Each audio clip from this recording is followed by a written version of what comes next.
नमस्कार मित्रों। आज मैं आपको छोटा सा प्रेरक प्रसंग सुनाऊंगा। प्रेरक प्रसंग का शीर्षक है मधुर व्यवहार। एक राजा था। उसने एक सपना देखा। सपने में उससे एक परोपकारी साधु कह रहा था कि बेटा, कल रात को तुम्हें एक विषैला सांप काटेगा और उसके काटने से तुम्हारी मृत्यु हो जाएगी। वह सर्प अमुक पेड़ की जड़ में रहता है।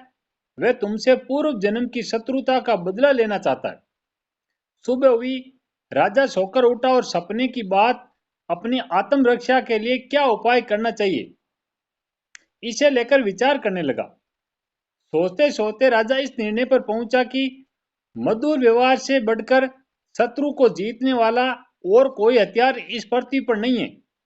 उसने सर्प के साथ मधुर व्यवहार करके उसका मन बदल देने का निश्चय किया। शाम होते ही राजा ने उस पेड़ की जड़ से लेकर अपनी सैया तक फूलों का बिछौना बिछवा दिया। सुगंधित जलों से छिड़काव करवाया। मीठे दूध के कटोरे जगह जगह रखवा दिए और सेवकों से कह दिया कि रात को जब सर्प निकले तो कोई उसे किसी प्रकार का कष्ट पहुंचाने की कोशिश न करें। रात को सांप अपनी बोमी में से बाहर निकला और राजा की महल की तरफ चल दिया।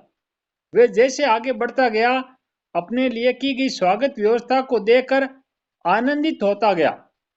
कोमल बिछौने पर लेटता हुआ, मन भावनी सुगंध का रसास्वादन करता हुआ, जगह जगह पर मीठा दूध पीता हुआ आगे बढ़ता था।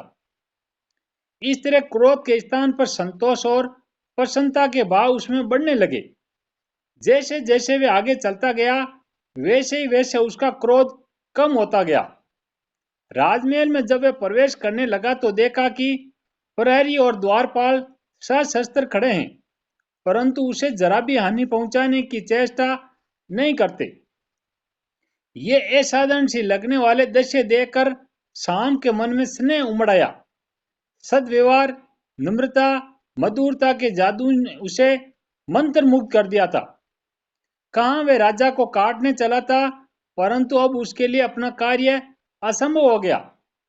हानि पहुंचाने के लिए आने वाले शत्रु के साथ जिसका ऐसा मधुर व्यवहार है, उस धर्मात्मा राजा को काटूं तो किस प्रकार काटूं?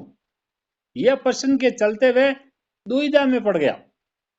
राजा के पलंग तक जाने तक शाम का निश्चय पूरी तरह बदल गया। उधर समय से कुछ देर बाद सांप राजा के शयन कक्ष में पहुंचा। सांप ने राजा से कहा, राजन, मैं तुम्हें काटकर अपने पूर्व जन्म का बदला चुकाने आया था, परंतु तुम्हारे सौजन्य और सद्व्यवहार ने मुझे परास्त कर दिया। अब मैं तुम्हारा नहीं, शत्रु नहीं, मित्र हूं। मित्रता के उपहार स्वरूप अपनी बहुमूल्य मणि मैं तुम्हें दे रहा हूं। लो, इसे अपने पास रखो। इतना कहकर और मणि राजा के सामने रखकर सांप चला गया। शिक्षा। यह महज कहानी नहीं, जीवन की सच्चाई है। अच्छा व्यवहार कठिन से कठिन कार्यों को सरल बनाने का उपाय रखता है। यदि व्यक्ति का व्यवहार कुशल है तो वह सब कुछ पा सकता है जो पाने की वो हार्दिक इच्छा रखता है।